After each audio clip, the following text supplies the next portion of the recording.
ধরনের, একটা পরাবিদ্যা, একটা অপরাবিদ্যা। অপরাবিদ্যা হলো জড়জাগতিক বিদ্যা, যে বিদ্যা আমরা স্কুল কলেজে অর্জন করতে পারি। জড়জাগতিক বিদ্যা, এই বিদ্যা অর্জন করলে শিক্ষিত হওয়া যায়। কি হওয়া যায়?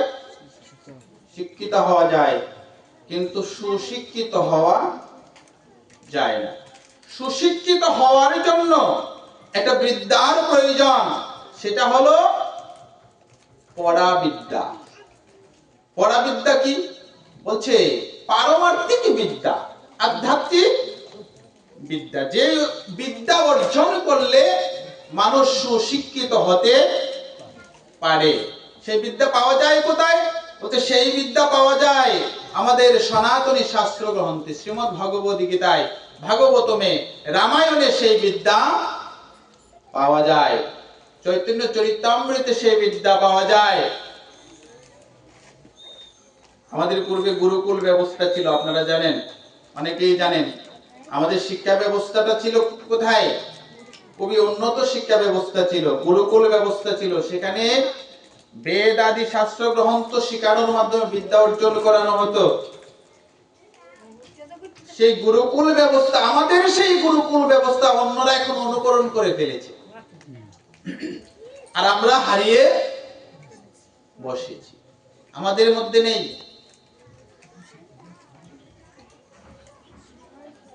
বলছে শিক্ষা আর সুশিক্ষার মধ্যে পার্থক্য কি?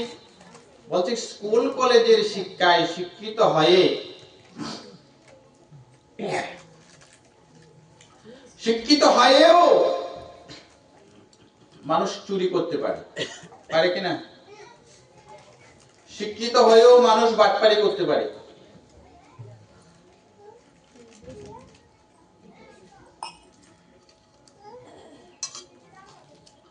শিক্ষিত হয়েও মানুষ অন্যকে ঠকাতে পারে। শিক্ষিত হয়েও মানুষ ঘুষ খেতে পারে। এখন যারা ঘুষ খায় বিভিন্ন অফিস আদালতে, বিভিন্ন কাজকর্মে ঘুষ খায় যারা, তারা কি শিক্ষিত না অশিক্ষিত? শিক্ষিত না? বলছে শিক্ষিত হয়েও মানুষ অন্যকে ঠকাতে পারে। শিক্ষিত হয়েও মানুষ ভাই হয়ে ভাইকে ঠকাতে পারে। শিক্ষিত হয়েও মানুষ মা বাবাকে কষ্ট দিতে পারে।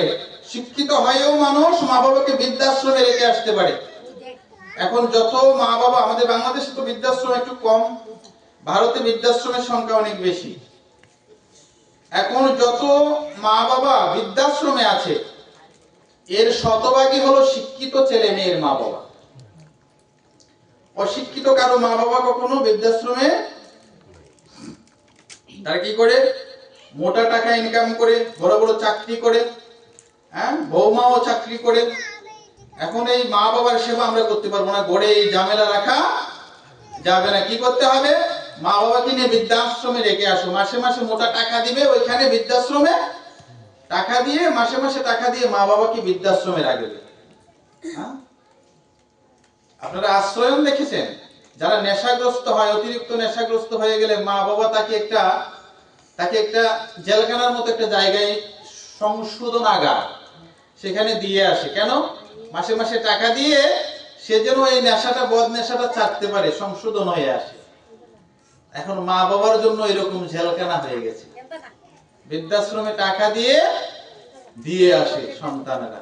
কারা দেয়? শিক্ষিত ছেলেমেয়েরাই দিয়ে আসে। শিক্ষিত হয়েও মানুষ অন্যের জমি জায়গা দখল করতে পারে, পারে কিনা?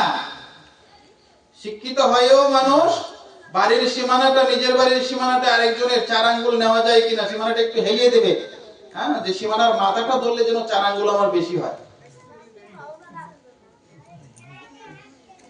আপনাদের এলাকায় নেই এরকম মানুষ, আমাদের এলাকায় কিছু কিছু আছে। সীমানা দিয়েছে, প্রতিদিন গিয়ে ওটাকে একটু একটু হেলাতে আর একটু শ্যামানন্দ, এই যে তুমি এখানে দিয়েছো না, এটা এখানে হবে না, এই যে দেখিছো, এটার মাথাটা দেখিছো, এই দিকে হবে। শিক্ষিত মানুষ হয়েও অন্যকে ঠকাতে পারে, কিন্তু সুশিক্ষিত হলে পরে তার দ্বারা কখনো অন্যকে ঠকানো সম্ভব, তার দ্বারা কখনো ভাই হয়ে ভাইকে ঠকানো সম্ভব না, মা বাবাকে কষ্ট দেওয়া সম্ভব না। অন্যের সম্পদ জোর করে দখল করা, ছল করে দখল করা, ভোগ করা তার দ্বারা কখনো সম্ভব নয়। সম্ভব? কিন্তু শিক্ষার জন্য আমরা সন্তানদেরকে স্কুল কলেজে পাঠাই বিদ্যা অর্জন করার জন্য, শিক্ষা অর্জন করার জন্য, কিন্তু সুশিক্ষা অর্জন করার জন্য আমরা সন্তানদেরকে সেই ব্যবস্থা করে দেই না। সুশিক্ষা পাওয়া যায় কোথায়? গীতা, ভাগবত আদি শাস্ত্র গ্রন্থে। এই সনাতনের শাস্ত্র গ্রন্থ ছাড়া কোথাও সুশিক্ষা পাওয়ার কোনো ব্যবস্থা নাই। কিন্তু আমরা আমাদের সন্তানদের হাতে একখানা শ্রীমদ ভগবত গীতা কিনে, ভাগবতম কিনে আমাদের সন্তানের হাতে তুলে দিয়ে বলি না যে আজকে থেকে তোমাকে অন্তত একটা শ্লোক পাঠ করতে হবে। সেই কথা আমরা সন্তানদেরকে বলি না। তাহলে জানবি কি করে? অনেক সময় আমার মনে হয় কি জানেন, সন্তানরা, অনেক মা বাবা বলে যে আমার সন্তানটা মানুষ হয়নি, আমাকে কষ্ট দেয়, আমাকে খাবার দেয় না, আমার কথা শুনে না, অবাধ্য হয়ে গেছে। এর পিছনে মা বাবারাও দায়ী। কেন? মা বাবারা সন্তানকে সেইভাবে ঘরে তুলতে পারেনি, তারা তাদেরকে সুশিক্ষা দিতে পারেনি। ছোটবেলা থেকে যখন নরম ছিল, তখন থেকে কোমল ছিল, কোমলমতি যখন ছিল, তখন তাদেরকে সেই সুশিক্ষা দিতে পারেনি মা বাবা। সেই জন্য তারা এখন বড় হয়ে গেছে, এখনো কাছাই না নোয়ালে বা পাকলে করে ঠাস ঠাস।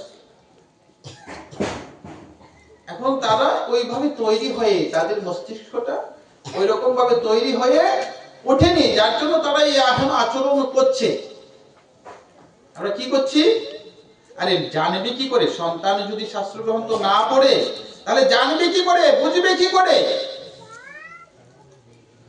আগেকার দিনে মায়েরা সন্ধ্যা হলে, বিকাল হলে আর অন্যান্য মায়েদেরকে নিয়ে, ছোট ছোট ছেলে মেয়েদেরকে নিয়ে রামায়ণের উপাখ্যান বলতো কিনা? রামায়ণ পাঠ করত, ভাগবতম পাঠ করত। আর ভাগবতমের অনেক অনেক যারা বৃদ্ধ বাবারা আছে, অনেক উপাখ্যান তাদের জানা আছে। কেন? বই দেখে নয়, ওই যে মা বাবা, দাদা, ঠাকুরদা, দিদিমা তারা বলেছে, ওদের কাছ থেকে শুনে অনেক কিছু মনে আছে, অনেক কিছু জানা আছে। এই আলোচনাটা আগে হতো।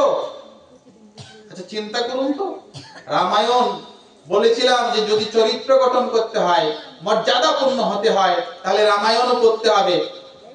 কেউ যদি রামায়ণ না পড়ে জানবে কি করে যে পিতার একটা কথা রক্ষার জন্য? কি রক্ষার জন্য? আগামীকাল অভিষেক হবে, রাজমুকুট, অযোধ্যার রাজ্য পাবে, রাজমুকুটটা মাথায় উঠবে।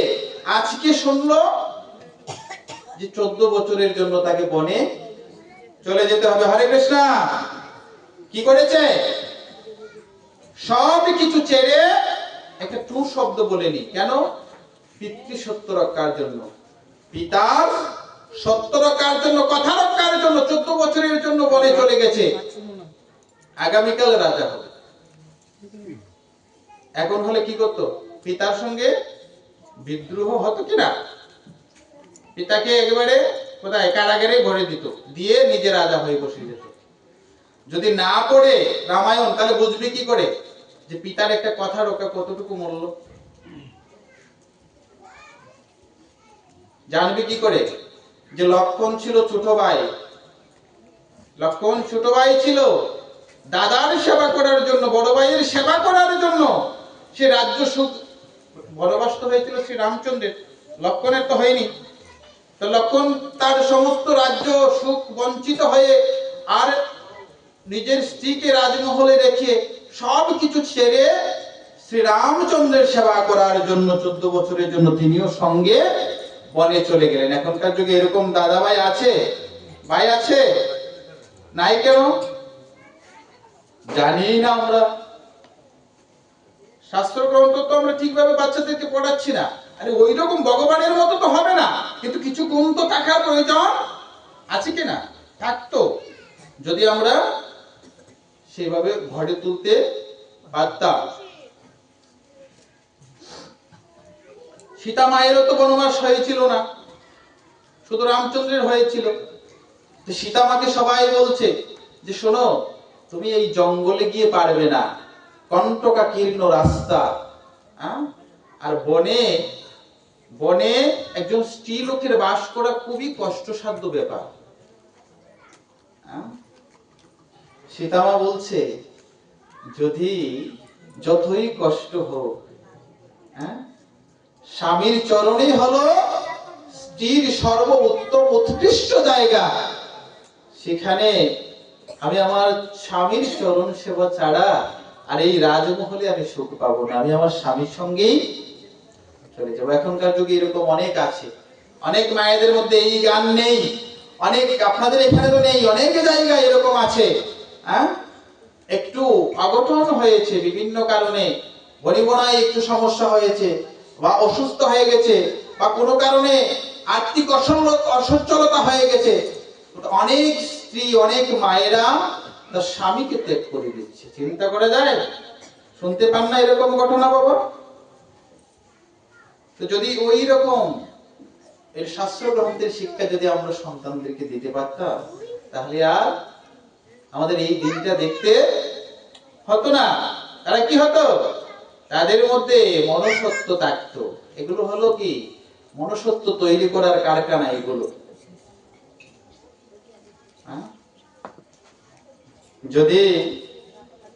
যদি না পড়ে, যদি মহাভারত না পড়ে, শাস্ত্র গ্রন্থ না পড়ে, জানবে কিভাবে যে দুর্যোধন কি করেছিল, দুঃশাসন কি করেছিল, দ্রৌপদীর চুলের মুঠি ধরে আর তাকে অপমান করে ভরা রাজসভায় তাকে চিরহরণের চেষ্টা করেছিল। এত বড় জঘন্য